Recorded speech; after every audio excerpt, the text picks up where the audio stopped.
코로나19 이후에 호흡기라든지 폐 건강에 많이들 관심 갖고 계신데 네. 일단 폐에도 고혈압이 온다는 사실 자체가 좀 신기하거든요. 우리가 그 혈압제는 그 혈압하고 폐 고혈압하고 뭐가 다른 거예요, 교수님? 일단은 보통 우리가 얘기하는 고혈압하고는 아예 다른 질환으로 생각하시는 게 맞겠고. 완전 다른 질환. 네네. 예. 그러니까 물론 혈압이 높다, 동맥이 관련되는 건 맞지만 이 질환 자체는 워낙 드문 아주 희귀한 질환인 게 분명하고요. 이제 대개 주로 관심을 보셔야 될 것들은 이제 중년의 한 30, 40대 되시는 여성분들에서 조금 관심을 가지실 필요는 있겠고, 혹시라도 이제 가족 중에 이런 폐동맥 고혈압의 가족력이 있다 그러시면 한번 관심을 좀 두실 필요는 있을 것 같습니다.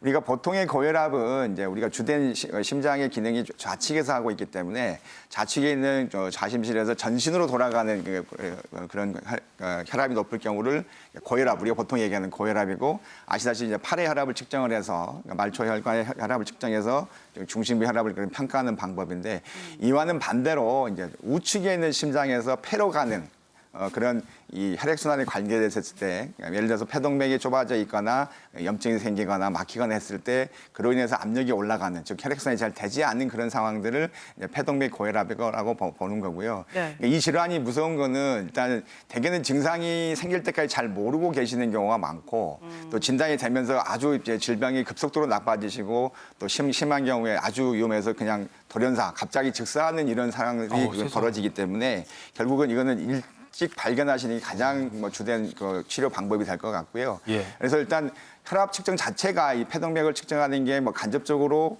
심장 초음파 검사를 통해서 검사를 할 수는 있지만, 우리가 보통 통상적으로 재는 팔혈압을 측정하듯이 정확하게 평가할 수 있는 그런 방법들이 없어서 병원을 방문하셔서 최소한 심장 초음파 검사 정도는 해봐야지 이 폐동맥 고혈압이 있는지를 알 수 있기 때문에 그 점도 사실은 진단에 있어서 큰 장애가 되고 있는 것은 현실이 되겠습니다. 네. 네, 뭐 흔한 질환이 아니라고는 하셨지만 어쨌든 돌연사 위험도 높고 진단도 어렵다고 하니까 좀 걱정이 되는데요. 내가 좀 의심해 볼 수 있는 그런 증상 같은 게 있을지 궁금해요. 네, 지금 말씀하신 것처럼 좌측에서 나가는 것도 힘들고 전신으로, 또 우측에서 폐로 가는 것도 힘들기 때문에 이제 우측에 오는 거는 전신에서 정맥에서 오는 피가 오거든요. 그러니까 우측에서 못 가니까 전신의 정맥으로 다시 돌아가서 간 쪽이 커진다던가 복수가 찬다던가 부종이 생긴다던가 이런 게 있을 수 있고요. 근데 그거는 굉장히 나중에 생기는 거고요. 처음에는 잘 모르고 있는데 이쪽도 이상하고 이쪽도 안 되니까 이게 뛰거나 뭐 이렇게 활동을 하실 때, 그럴 때 숨이 차거나 흉통이 느껴지거나 가슴이 답답하거나 흔히 얘기하는 심혈관 질환과 비슷한 증상을 보일 수 있는 거예요. 그런데 그런 것들은 보통 나이 드시거나 그런 위험 요인이 있을 때 있는 거인 반면에 이거는 20대나 40대 정도의 젊은 사람들, 특히 여성 호르몬이 관여한다고 생각하기 때문에 보통 심혈관 질환의 증상과 비슷한 증상을 보이거나 갑자기 이제 잘 나가지 못해서 실신을 하거나 뭐 이런 일이 생기는데, 어지럽고 이상한 증상이 생기는데 다른 요인으로 알 수 없는 경우에 심장 초음파나 이런 다양한 검사를 통해서 확인할 수 있는 검사이긴 합니다. 병이긴 합니다. 근데 굉장히 드문 질환이라서요. 저희는 이 증상을 가지고 심장 질환일까 아니면은 또 부종이나 어지럼증에 대해서 다 폐동맥 고혈압은 아닐까 이렇게 하실까 봐 조금 걱정이 그렇죠. 되기는 하는데 드물지만 하여튼 있을 수 있는 질환이긴 합니다. 그러니까 하나의 가능성으로 염두는 해둘 필요가 있다. 그 정도 선에서 이해하셔야 될 것 같아요. 네, 예. 폐 고혈압 뭐 많은 분들이 그러시겠지만 저도 굉장히 생소한 질환이긴 한데 그래도 혹시나 내가 폐 고혈압일까 혹은 오지 않을까 걱정하는 분들에게 좀 예방법을 알려주세요, 김 교수님. 네, 앞서 말씀드린 것처럼 결국 이거는 조기 진단을 하는 게 곧 예방이자 치료가 됩니다. 그러니까 박 교수님이 얘기하신 것처럼 어느 정도 진행될 때까지는 전혀 알 수가 없기 때문에, 앞에서 말씀드린 것처럼 일찍 발견할 경우에는 생존율이 한 3배 정도 증가하기 때문에 빨리 발견하시는 게 중요할 것 같고, 가족 중에 이미 이 질환으로 진단을 받으신 분이 혹시라도 있다 그러시면은 젊은 나이 때부터 계속해서 심장 초음파 검사를 받아보시길 권하고요. 내가 여성분들이 내가 빈혈도 없는데 철분이 부족하지도 않고 폐기능 검사에서 전혀 이상이 없는데 운동할 때 숨이 차다든지 흉통이 생긴다든지 어지럽다든지 이런 증상이 있다 하신다 그러면 한 번쯤 꼭 심장 초음파 검사를, 꼭 폐동맥 고혈압이 아니라 하더라도 심장에 대한 평가를 꼭 한 번쯤 받아보시길 권하겠습니다. 네. 네, 계속해서 이번에는 지난 방송에서 못다 푼 궁금증으로 넘어가 볼게요. 먼저 지난 월요일에 면역력 관련 방송이었는데요. 이런 궁금증들 들어왔습니다. OD2님께서 알레르기는 면역력과 관련이 있는지 환경과 관련이 있는지 궁금합니다. 또 비슷한 질문이 또 있었어요. 당돌한 부산 아지매님. 30대 후반인데 가려움증이 생기고 예. 손이 건조하고 또 손등이나 팔 등에 좁쌀 같은 두드러기가 납니다. 면역력과 관련된 걸까요? 그러니까 가려움증 등 알레르기가 면역력과 어떤 연관이 있을지 그런 궁금증이에요. 박 교수님 설명 부탁드릴게요. 네, 두 개 다 관련이 있다고 할 수 있고요. 알레르기는 면역력과도 관련이 있고 또 환경과도 관련이 있다고 할 수 있어요. 일반적으로 별 문제를 안 일으키는 음식이라든가 약이라든가 보통 사람들은 괜찮은 것들이요. 그리고 또 환경에서 오는 어떤 인자들에 대해서 과도한 면역 반응을 만들어내는 게 그게 알레르기 질환이거든요. 그래서 그 두 가지가 다 관련이 있다고 할 수 있고 면역력이라는 거는 외부에서 들어오는 나쁜 거에 대해서는 적절히 잘 작용을 해야 되겠지만 그러니까 그때는 항진이 맞지만 좀 더 강화하는 게 맞지만 자기 자신이나 보통 사람들은 괜찮은 거에 대한 거는 그거를 받아들여야 되거든요. 네. 그게 좀 잘 안 되면 자가 면역 질환이나 이런 것이 나타날 수 있어서 면역력은 강화한다는 개념보다는 어떻게 잘 균형을 맞추느냐 하는 개념이 맞는 것 같고요. 두 번째 말씀하신 30대 후반인데 가려움증이나 피부에 병변이 생기는 거는 네. 요새는 민감성 피부 질환이라든가 아니면 알레르기에 의한 질환들이 이 피부에 뭐가 생겼을 때 그런 것들을 딱딱 새로운 걸로 밀어내서 없애는 과정이 문제가 생기는 거라고 생각을 하기 때문에 네. 체력이나 이런 거랑도 관련이 있고 말씀하신 것처럼 체력이 떨어졌을 때 세포 사이에 어떤 통로 그런 네. 것들이 노출이 되면서 자기인 거를 잘 모르면서 반응을 하는 거라고 생각을 하고 있기 때문에요.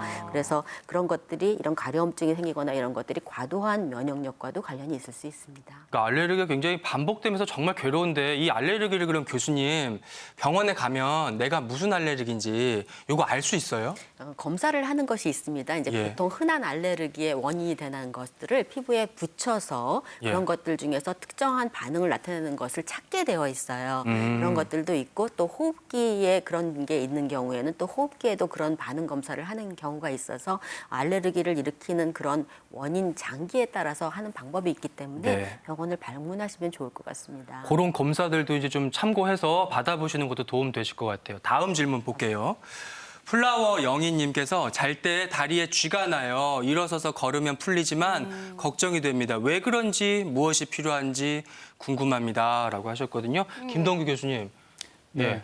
흔히 이제 밤에 주무실 때 종아리 쪽에 쥐가 많이 나는 경우를 경험하셨을 겁니다. 저도 경험을 했고요. 사실은 이제 허벅지 쪽도 잘 생길 수는 있는데 아직까지 정확한 원인이라고 할 만한 것은 알려져 있지는 않습니다. 그렇지만 어떤 경우에 잘 생기는지는 좀 알려져 있는데요.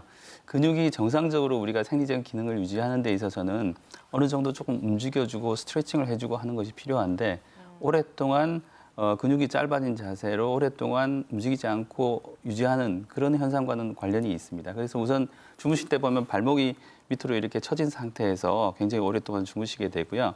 몸을 뒤척이더라도 옆으로 이렇게 가더라도 비슷한 자세를 유지할 가능성이 굉장히 많습니다. 그러다 보니까 그런 것과 분명히 연관이 있다고 알려져 있고요. 그 외에는 이제 피로하고도 연관이 있는데 하루 종일 낮에 운동을 좀 지나치게 많이 하시거나 뭐 활동을 많이 하신 경우에 밤에 이런 쥐가 나는 경우가 있는데 아무래도 피로 물질이 축적된 현상과 좀 연관이 있다고 알려져 있고요. 그 외에는 이제 하루 종일 오래 서 있는 직업을 가지신 분이나 임신하신 분들 같은 경우는 조금 진행이 되면서 다리가 붓는 현상도 많이 경험을 하실 텐데 그럴 때도 좀 잘 생기는 것으로 되어 있습니다. 그 외에는 이제 인체에 수분이 부족한 탈수증과도 좀 연관이 있다고 알려져 있고요. 그 외에 또 근육의 그 활동에 관계되는 전해질이 부족하거나 섭취가 부족한 경우에 이런 것들이 잘 생긴다고 알려져 있습니다. 그래서 우선 주무시기 전에 가볍게 좀 스트레칭을 해주시거나 네. 좀 많이 필요하신 날은 반신욕 같은 걸 좀 해주시면 혈액순환도 좀 좋아지고 근육도 굉장히 부드러워지는 효과가 있기 때문에 예방에 상당히 도움이 되겠습니다. 예. 그렇군요. 자, 계속해서 또 못다푼 궁금증 한번 알아볼게요. 자, 모자렐라님께서 예. 20살 때 대상포진을 알았는데요. 몸이 피곤하면 대상포진 알았던 그 자리가 가렵습니다. 면역력이 떨어져서 그런 걸까요? 혹시 대상포진 예방주사를 맞으면 괜찮을까요? 아니, 한번 앓고 지나갔는데 거기가 다시 막 이렇게 가렵고 다시 뭐 그런 경우가 있을지 궁금해요, 네네. 김 교수님. 그래서 20살 때 걸리셨으면 아마 그때 상당히 무리를 하셨거나 아무튼 몸 상태가 좋지 않으셨을 예. 것 네. 같고요. 대상포진을 한번 앓으셨다고 해서 다시 걸리지 않는 게 아닙니다. 뭐 보고에 따라서는 한 5 내지 7%가 재발한다고 되어 있기 때문에 네. 이분은 증상에 상관없이 무조건 예방 접종을 하셔야 되는 그런 접종 대상이 되시겠고요. 결국 대상포진이 문제가 되는 거는 이제 대상포진 후에 오는 그 후유증, 아시다시피 이제 신경통이 대표적인 예인데 통증으로 오시는 경우도 있지만은 뭔가 좀 간지럽다, 네. 근질근질하다 이런 느낌들을 느끼시는 그런 경우가 왕왕 있습니다. 특히나 이제 뭐 몸 상태가 좀 지쳐서 좀 힘들다거나 날씨가 좀 흐리거나 이럴 경우에 멀쩡하다가 왜 다시 또 그 자리가 좀 불편하지 이런 걸 느끼실 수가 있어서요. 어쨌든 이제 예방주사를 반드시 맞으시는 건 권고를 해드리고요. 네. 하지만 예방주사를 맞았다고 해서 그 증상 자체가 없어지지는 않겠습니다.